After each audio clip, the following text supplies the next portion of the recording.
the people are asking about the remote work, as you state on your book. So remote, it's not really the things in the future, but it's happening.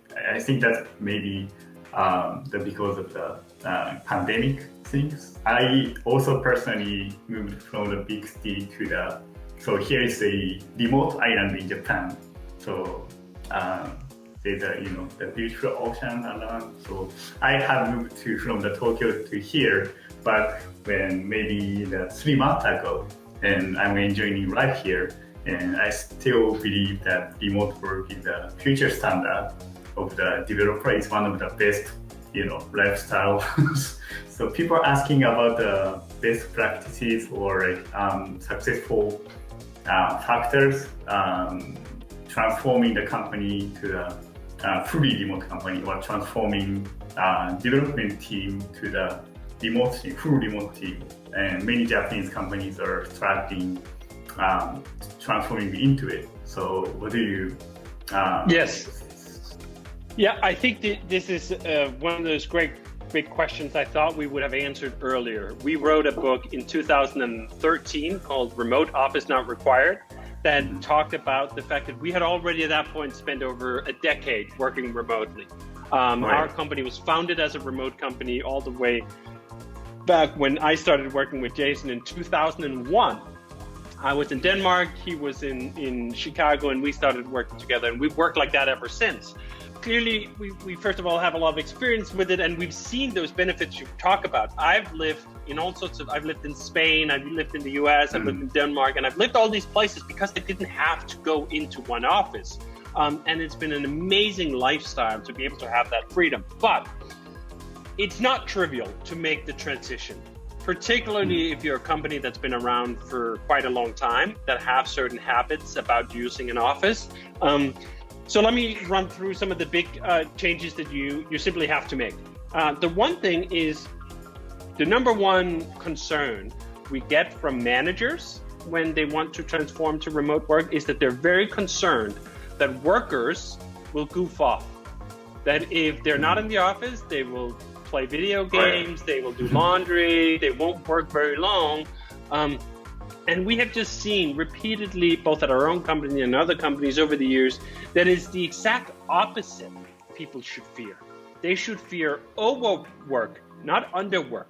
That in most circumstances where you transition to a remote work style, people accidentally or intentionally end up working too much because there's not a clear separation between work and home. When your work is in your home, you can very easily end up being in front of the computer at 8 or 9 o'clock at night, and that's not good.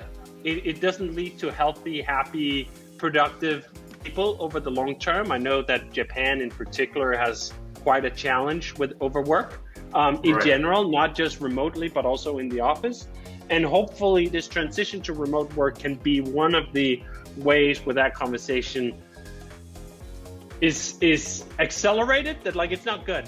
40 hours a week is enough. In fact, it's plenty. I try to work 40 hours less in the summer, as in right now, we actually have Fridays off. We work 32 hours a week.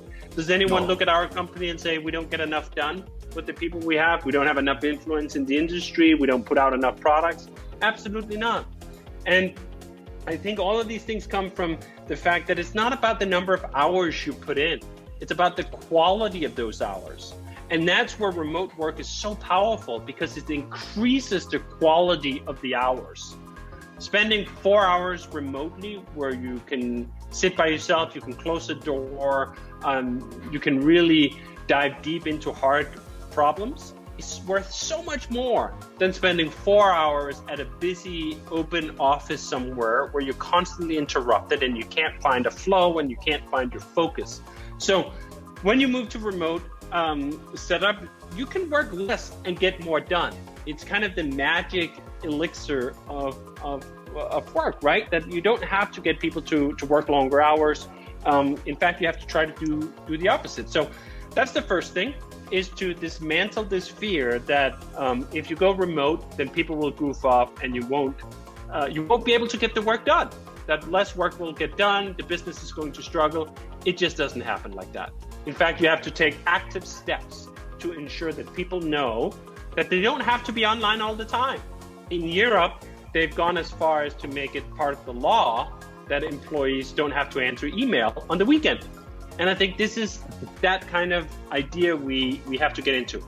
The second big thing is that you have to make the transition from a verbal meetings culture to a writing culture.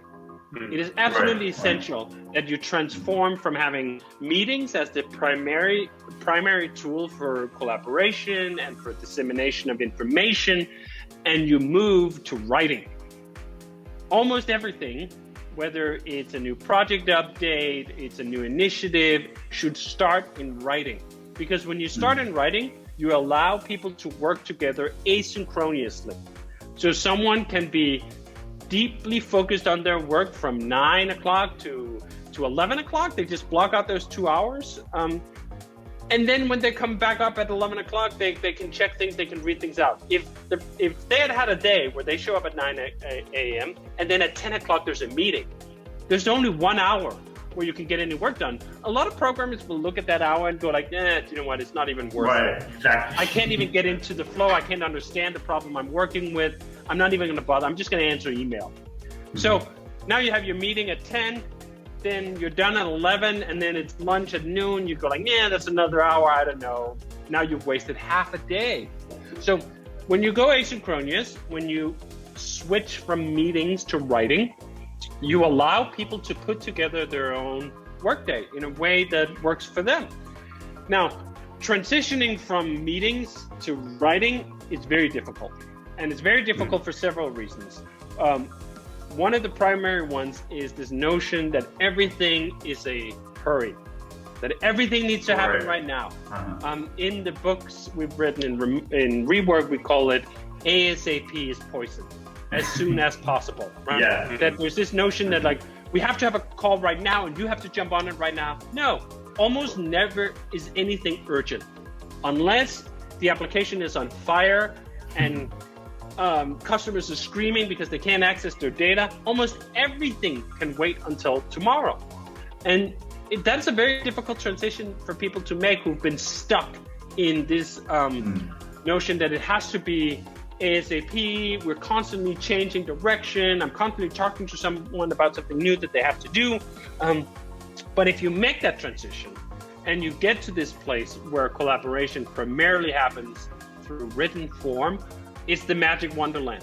It's what enables the long stretches of uninterrupted time. It's what unleashes this creativity that you see. It's what allows you flexibility in your day to make things work in a better, more healthy way. So I'd focus on those two things. Focus on making the quality hours count, showing executives and managers that they don't have anything to fear.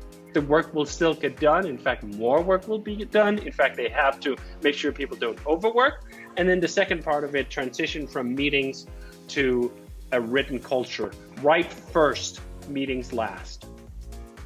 I think that asynchronous communication is a key of the success factor, especially in the Japanese traditional companies. There's a culture like, let's do the meeting now. You don't have to do meeting right now, but just let's gather and then talk about that. But it means you miss the chance to think and focus on one thing and focus on the problem first, and then maybe if there's a need, you can talk about that in the meeting. Yes. But you just have to first think about yourself, maybe alone in the closing door in the single room. So that's what I realized since I studied remote work. I have a question to David. I know that the importance of transition from meeting to writing, but what do you think about the emotional connection and solitude we feel when we work remotely? Yes, that's hugely important, and I should actually have had that in as the third factor, because just because you work remotely does not mean you don't want to see other people. It's a basic human need that we do need to see other people on a regular basis. It just doesn't have to happen at the office, and it doesn't have to happen for 8 hours a day. First, I'd say that what we found is that remote work works best for people who have some amount of social circle outside of work or overlapping with work, whether it is that they have a family or they go to a co-working office, not to sit in an open office, but some of the time they go work at a coffee shop. They are around other people. I think if you're just by yourself day in and day out, that's not going to work out. People are social animals, and there's a reason why solitary confinement in prison is considered torture. That it is very difficult for humans to do that over the long stretches. But I think part of the equation here is to realize it's not either or. It's not either you spend all your time in an office or you never see any other humans. There's space in between where you can see humans sometimes on video chat, but use that sparingly. I think one of the things a lot of people and companies have found during the pandemic is that video chat is actually, it's amazing in one way and horrible in another way. It's amazing that you can actually get much of the same information conveyed, but it's horrible in the sense that if you do it too much, it feels like it's fake. It feels like the humans aren't actually humans, and being in person with someone else is quite important. So at Basecamp, the other thing we've done before the pandemic was that twice a year, we would gather the whole company for a week, where the only point was to reestablish these human bonds, to recharge the human batteries, to be together. And I think that what we found doing that was that when you do that on a regular basis, even if it's only once every 6 months, it makes a huge difference. Now during the pandemic, we haven't been able to do that. So it's been more than a year and a half. And we've had all sorts of problems because of that. All sorts of problems because people haven't had the chance to see each other as humans, as you do in person.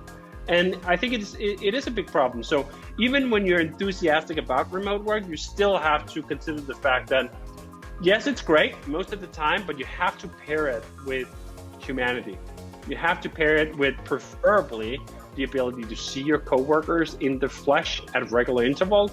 And if you can't do that, then you at least have to substitute that with something else, whether it's family, whether it's friends, whether it's co-working facilities, it's going out to lunch, it's doing these other things where you see other people. We will go mad if we just sit in a home office by ourselves day in and day out. Right, so you don't have to be extremely on each one side, but you can keep balance between them.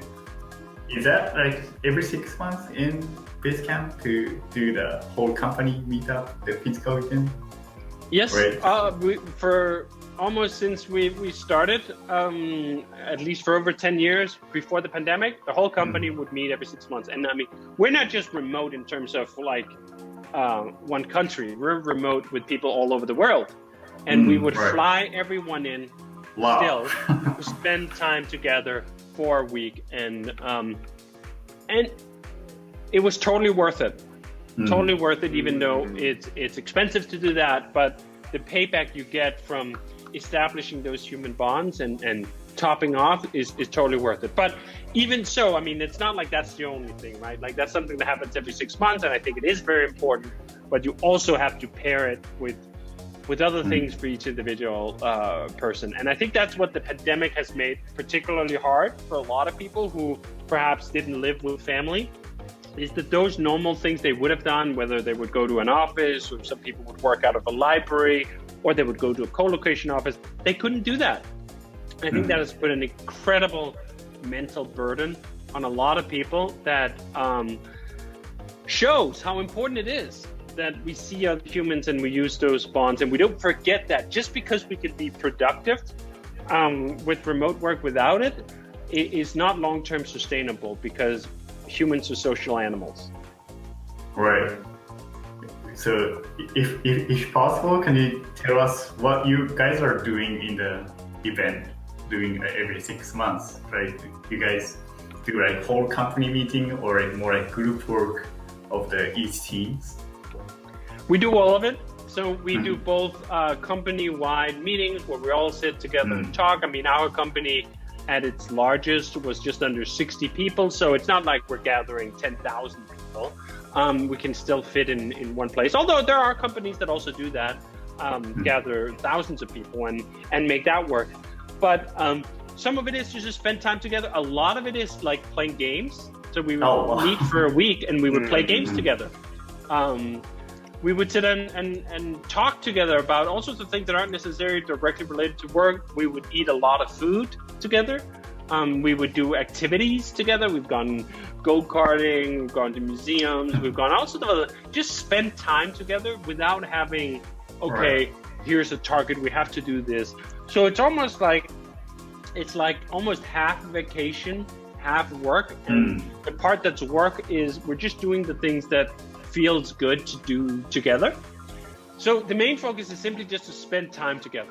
And whatever can make that happen is important. It's not important that like, oh, what do we get out of it? It's just well, I mean, we do it every 6 months. So it's 2 weeks out of the year. That's not that much time. It's more important that we use those 2 weeks such that the other 50 weeks out of the year count for more.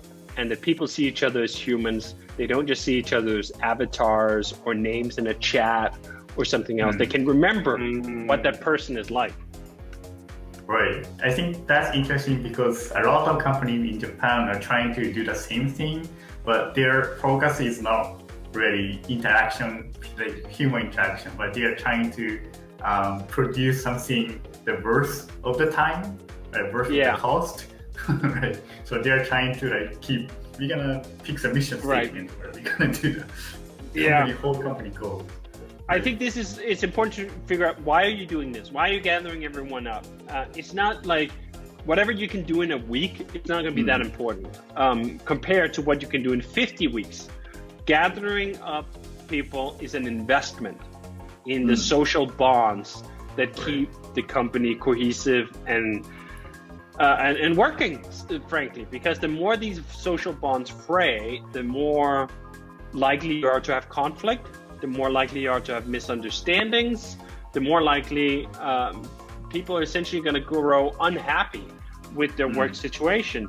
So making an investment in the human bond is totally worth it. It does not need another payoff. It doesn't need some outcome. Oh, we made this system or we changed these things.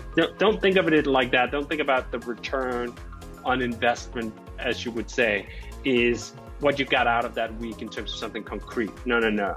It's what you get out of it for the rest of the year. Right. So you don't have to do anything like official company meeting, but just gather people and then let people interact with each other. So that will be increase in productivity in the future, maybe, or like you can just right. Because we are human, we need to communicate with each other, right? Yes. Yes.